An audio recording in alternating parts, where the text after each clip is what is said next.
दोस्तों नमस्कार, स्वागत है आपका अपने YouTube channel the continental explorer में।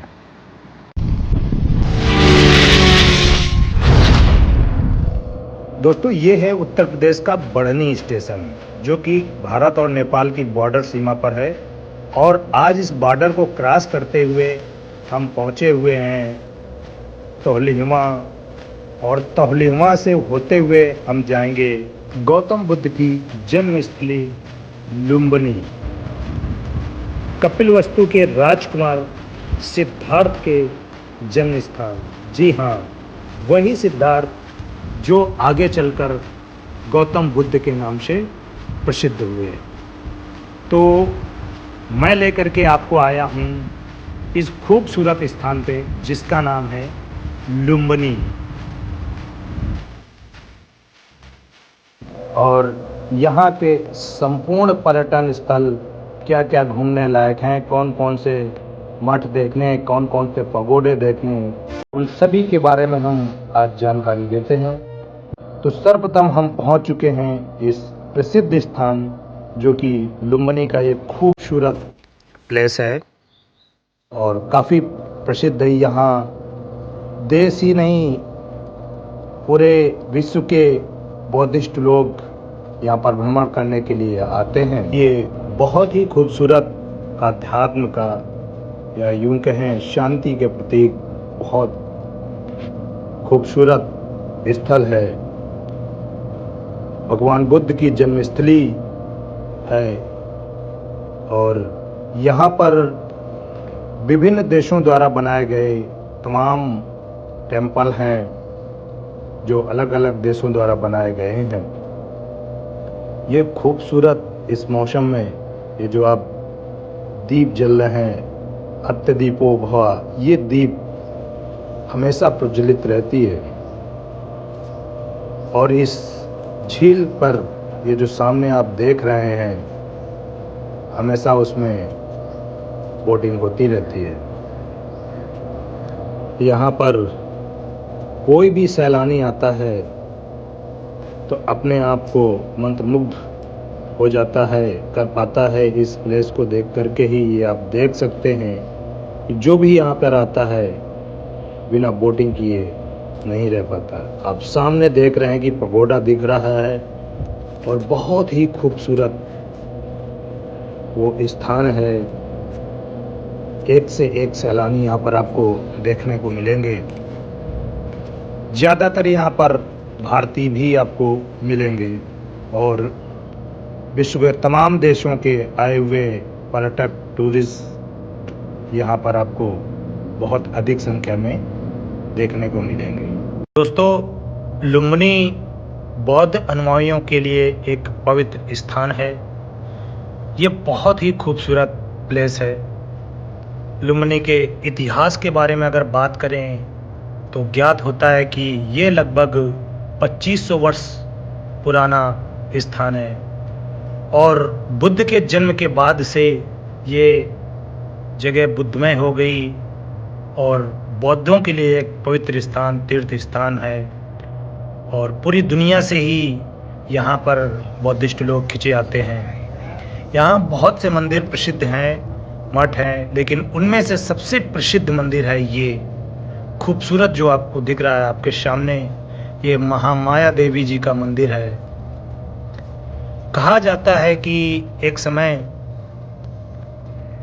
यहाँ पर जंगल हुआ करता था और सिद्धार्थ की माता जो महामाया थी, वो अपने जब ये गर्भ में थे तब वो अपने मायके जा रही थी और उसी बीच इस लुम्बिनी नामक वन पर उनको प्रसव पीड़ा हुई थी।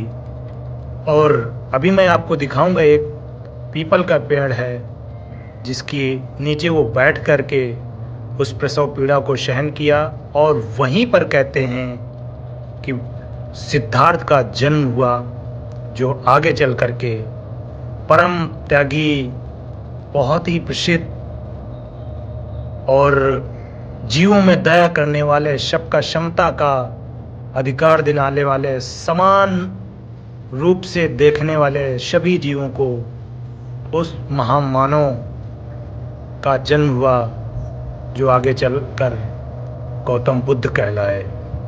अपनी वाणी से सभी को परिवर्तित कर देते थे, उनका ऐसा हृदय था। ये वो खूबसूरत महामाया देवी का मंदिर है और उसके आसपास ये बहुत खूबसूरत सा गार्डन है। यहाँ पर पर्यटकों के आने की विशेष व्यवस्था की गई है, उनको किसी प्रकार की असुविधा न हो, सारी व्यवस्थाएं की गई। इस मंदिर में आने के लिए कुछ टिकट लगती है, जो नेपाल वासियों के लिए 20 रुपये नेपाली है और बाहर के लोगों के लिए शायद 40 रुपये है। और वो टिकट लेकर के आप इस मंदिर में प्रवेश कर सकते हैं। अंदर वीडियो बनाना अलाउड नहीं है, केवल आप घूम सकते हैं। पुरानी ईंटें देख सकते हैं उस समय की, जो आज भी देख रहे हैं। ये आप यहाँ पर सम्राट अशोक द्वारा बनाए गए कई स्तूप भी हैं और ये पूरा परिवेश जो उस समय का था आज संरक्षित है। और ये विश्व धरोहर भी है, यूनेस्को वर्ल्ड हेरिटेज के द्वारा इसको एक विश्व धरोहर भी घोषित किया गया है। जैसे कि आप ये देख रहे हैं, 2nd सेंचुरी का ये मीटिंग हॉल हुआ करता था, बहुत ही खूबसूरत है। और यहाँ की दीवारें कितनी चौड़ी हैं, कौन कौन से ईंट थे, कंक्रीट थे, वो सभी आज भी विद्यमान है, उनको संरक्षित किया गया है। इस पर लोग नहीं चलते। और मेरी आप सभी से गुजारिश भी है कि इस दीवार को आप नॉर्मल दीवार समझ के इसके ऊपर ना चले यदि आप घूमने आए तो, जबकि घास है जहाँ पर वहाँ पर चलें। ये संरक्षित की गई चीज़ें हैं, इसलिए इनका सुरक्षा करना आपका दायित्व भी बनता है। इस महामाया देवी मंदिर के आसपास ये जो आप संपूर्ण वन क्षेत्र देख रहे हैं या यूँ गार्डन देख रहे हैं, यहीं पर एक शांति स्तूप भी बनवाया गया था, जो मैं अभी आपको दिखाऊंगा इस वीडियो में।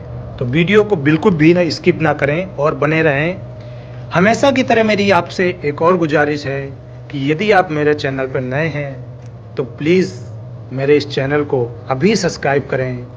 आपको पर्यटन क्षेत्र से जुड़ी समस्त जानकारी आपको मेरे इस YouTube चैनल पर मिलेगी। हमसे जितना जो हो सकता है हर एक चीज़ की जानकारी मैं कोशिश करता हूँ कि वो सभी जानकारी आपके समक्ष रख सकूँ, जो आपके लिए एक लाभकारी हो, आपके पर्यटन में सहयोग प्रदान कर सके।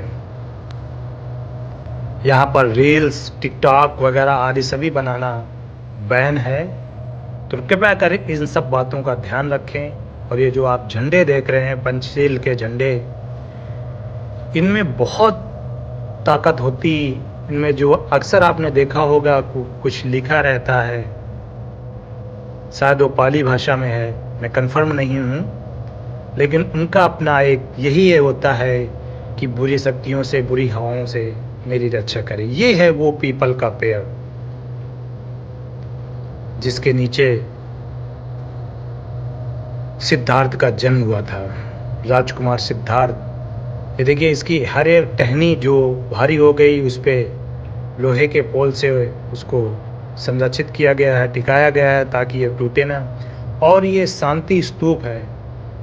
इसके बारे में कहा जाता है कि सम्राट अशोक ने इसका निर्माण कराया था।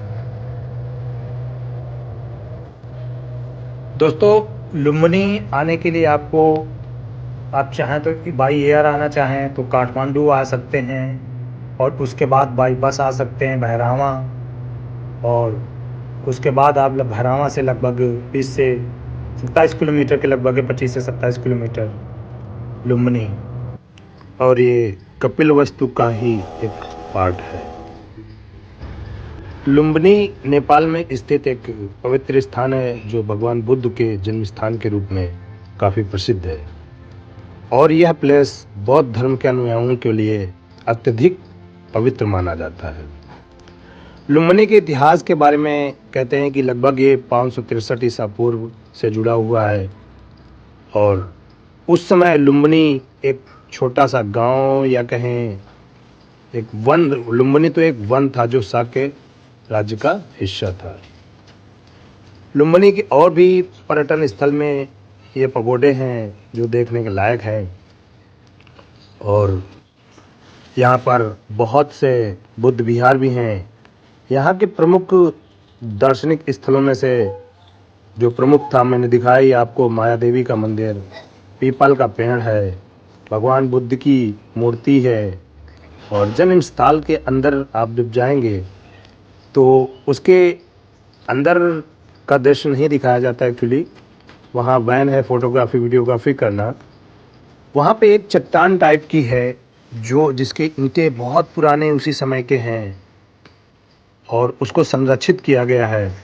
नेपाल डेवलपमेंट अथॉरिटी द्वारा उसको बहुत ही प्राथमिकता दी गई है संरक्षित करने के लिए। लुम्बिनी का जो पार्क भी है उसको आप ज़रूर घूमें, बहुत ही खूबसूरत है, जो कि मंदिर के आसपास है। और ये बहुत ही खूबसूरत बुद्ध विहार है जिसे आप विजिट कर सकते हैं। लुम्बिनी को यूनेस्को विश्व धरोहर स्थल घोषित किया गया था। यह स्थान न केवल बौद्ध धर्म के अनुयायियों के लिए प्रसिद्ध है बल्कि पूरे विश्व के एक महत्वपूर्ण सांस्कृतिक और ऐतिहासिक स्थल के रूप में भी पूरी दुनिया में ये स्थान जाना जाता है। जब भी आप लुम्बिनी घूमने आए तो लुम्बिनी स्थित लुम्बिनी का संग्रहालय भी विजिट करें, क्योंकि वहाँ पर आपको यहाँ के इतिहास के बारे में और भी अधिक जानकारी देखने को मिलेगी। ये वहाँ का कंबोडियाई मंदिर है, बहुत ही खूबसूरत ये भी है। आइए हम आपको इसके अंदर लेकर चलते हैं कि इसकी शैली जो है वो कंबोडियाई है, बहुत ही खूबसूरत है ये मंदिर। हम आपको अंदर लेकर चल रहे हैं और दिखाते हैं कि कितना भव्य है ये। देखिए इसकी सुंदरता कितनी है। ये कौन सी शैली में है, आप प्लीज़ कमेंट करके मुझे ज़रूर बताएं। जो भी इतिहासकार हैं, जो भी जानकार हैं, मेरी उनसे रिक्वेस्ट है कि आप इसके बारे में जो भी जानकारी रखते हों तो आप मुझे ज़रूर बताएं। लुम्बिनी में विश्व के तमाम उन देशों के द्वारा बनाए गए मंदिर हैं या मठ हैं, जो कहें जो बौद्धिस्ट लोग हैं, बौद्ध धर्म को मानने वाले हैं, उनके द्वारा बनाए गए बहुत से यहाँ पर मंदिर, जो बौद्ध मठ हैं या जो भिक्षुओं का एक महत्वपूर्ण स्थल होता है। ये मठ लुम्बिनी के पास स्थित है और अपनी वास्तुकला और शांत वातावरण के लिए प्रसिद्ध है। इस मठ का शांत माहौल आपको, आपके चित्त मन को, आपके संपूर्ण शरीर को एक ऊर्जा प्रदान करता है। बहुत ही खूबसूरत है ये कंबोडियाई मंदिर। जब हम इसके अंदर चलेंगे, मैं लेके चलने की कोशिश कर रहा हूँ, अगर बंद था एक्चुअली, जब मैं पहुँचा था तो बंद है, लेकिन फिर भी हम देखते हैं अगर कुछ दिखा सकते हैं। यहाँ आने पे एक अलग सी अनुभूति होती है आपको, आपके मन को एक शांति मिलती है। और ये देखिए साफ़ सफाई का भी कार्यक्रम चल रहा है और ये गौतम बुद्ध की एक विशाल मूर्ति बनी हुई है जो एक जंगल की थीम पर है। ऐसा लगता है कि जैसे वो कहीं जंगल में तपस्या में लीन है या अपनी साधना में लीन है। इसी आधार पर एक तिब्बती मंदिर भी यहाँ पर है जो लुम्बिनी से थोड़ी सी ही दूरी पर स्थित है और आप उसे भी जाकर देख सकते हैं। एक जापानी मंदिर भी है, वो भी इसी लुम्बिनी में ही है, उसको आप देख सकते हैं। यहाँ पर कोरियाई भी मंदिर है और वो भी अपनी वास्तुकला और शांत वातावरण के लिए बहुत ही प्रसिद्ध है। तो लुम्बिनी आने के लिए आपको सबसे बढ़िया समय होता है अक्टूबर से मार्च तक। वैसे तो आप किसी भी सीज़न में लुम्बिनी आ सकते हैं, और बारिश के मौसम में यहाँ थोड़ा सा कुछ बारिश अधिक होती है और गर्मी में भी कुछ गर्मी अधिक होती है। यहाँ पर रहने और ठहरने के बहुत होटल मिल जाएंगे आपको और रेस्टोरेंट भी खाना खाने के लिए बहुत अच्छे हैं। और ये वो पगोडा है, जब मैं स्टार्टिंग में मैंने वो स्थान दिखाया था, वहाँ से मैंने आपको दिखाया था, वो झील थी जहाँ बोटिंग कर रहे थे, वहाँ से मैंने दिखाया था कि एक पगोडा झील के ठीक सामने पगोडा दिखता है और ये है शांति का प्रतीक, बहुत ही खूबसूरत वाइट सा पगोडा। जब आप यहाँ आएंगे तो आपको एक अलग ही अनुभूति होगी। इतना खूबसूरत, इतना शांत वातावरण, जंगल के बीच में, हरी भरी वादियों के बीच में, मैं तो मनमुग्ध हो गया। और यहाँ से निकलने पर मुझे एक ये स्तूप मिला, इसी के बगल में एक और स्तूप है जो शायद बाद में बनवाए गए। दोस्तों, मेरी एक और वीडियो जल्दी ही आने वाली है जो मैं आपको राजकुमार सिद्धार्थ का जो पैलेस था, जो राजशाही परिवार जहाँ पे निवास करता था, और वो स्थान जहाँ से वो उन्होंने त्याग दिया था, जीवन का त्याग पाठ, वो स्थान दिखाऊंगा तिलौरा कोट बहुत ही जल्द। आपका बहुत बहुत धन्यवाद।